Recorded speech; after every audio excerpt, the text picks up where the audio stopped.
Alright, so a little bit of a later video here. What I wanted to do is just let everything else on the channel settle a little bit before diving into this topic right here. Because all the other videos that we've made videos about today are mostly about, stuff that's happened. We had Mark Stone returning to the lineup. We had the Red Wings and their playoff odds. We had the mathematics behind all of that. We had the Arizona Coyotes date to Utah being put into the media. And we also had Lane Hudson signing. But this video is going over a conversation that I wanted to highlight in regards to the Vancouver Canucks and their fans.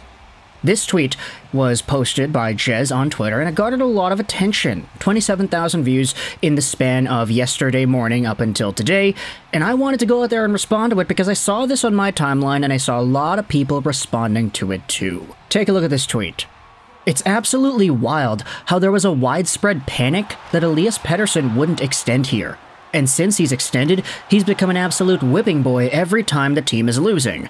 The disrespect is absolutely absurd. And this is a thing that I think, in a way, divides Canucks fans amongst themselves. Now, that sounds like a really serious issue, but let me be candid here and say that it's not really that big of a deal. It's just, when it comes to the Vancouver Canucks, Elliot Friedman said this when he was on Donnie and Dolly, but Canucks fans are the most passionate fan base.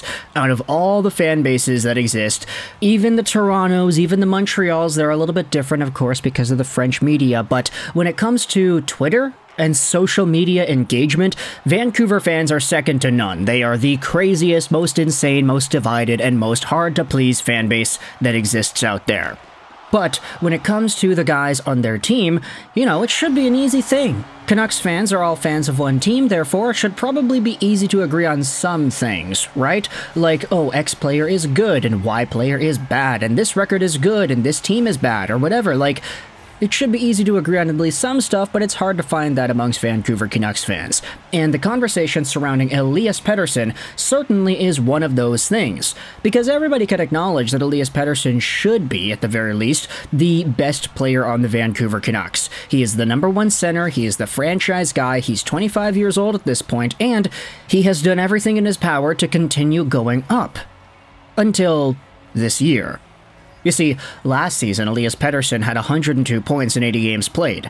This year, he's at 88 points in 79 games played. Still over a point per game, he's on pace for about 91 points on the season, but it's not the 102-point threshold that he had accomplished last year. Now, the Vancouver Canucks as a whole have been better this year compared to last. Quinn Hughes has bested his career high in points, same as JT Miller. Brock Besser is a 40-goal scorer. There's a lot of good that the Vancouver Canucks have accomplished individually compared to last season. And now the team is in the playoffs. They may be getting first in the Pacific, who really knows? Depends on what happens against the Oilers tomorrow. But when it comes to EP40, he is a guy that, for lack of a better term, has taken a step back.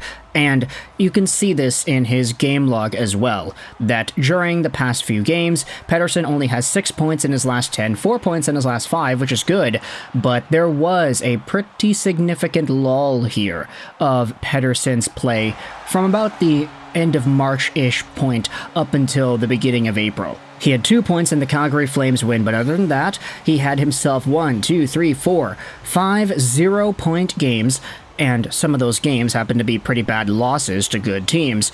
And throughout the season, sprinkled in there, Elias Pettersson will go hot, he'll score multiple points in a game, and then he'll go pointless the next game, or he'll go pointless 2 games in a row, and then he'll follow it up by a 4-point game, or whatever.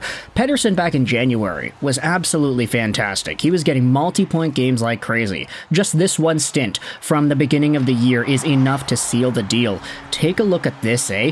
He had 2 4-point games and 1 3-point game, all in the span of about a week, and that's not to mention the multi-2-point games from earlier in that stint. Elias Pettersson has been a monster at certain points of the year, but as of late, it hasn't been the same. He hasn't been playing as effectively as he could be, even though he's gone out there and scored himself a goal in the most previous game against the Arizona Coyotes.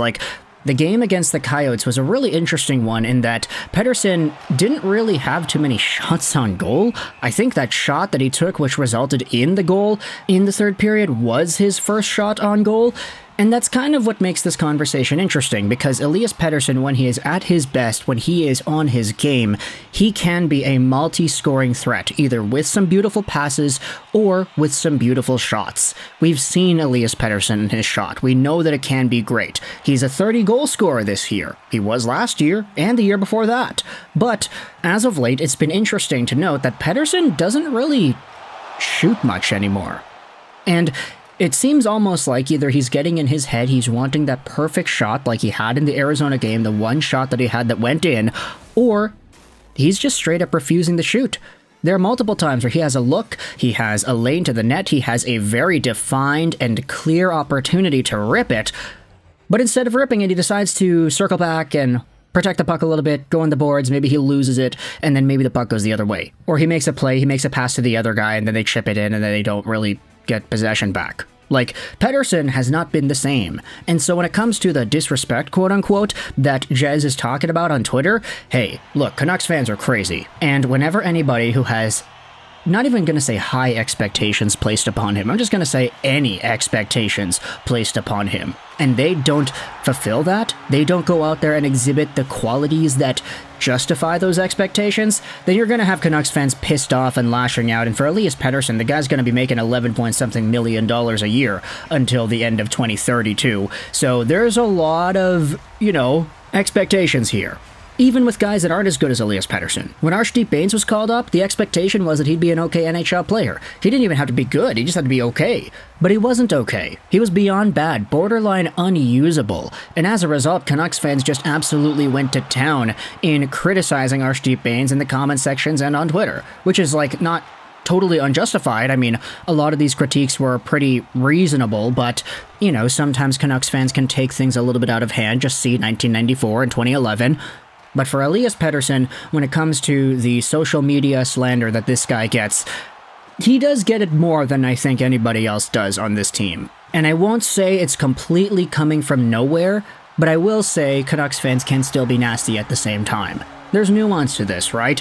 Wherein some Canucks fans who are bringing it up might be very legitimate, and they have a point in acknowledging that Elias Pettersson has not been as effective as he was, let's say, in the beginning of January. He was so good in that period, and we know that player still exists.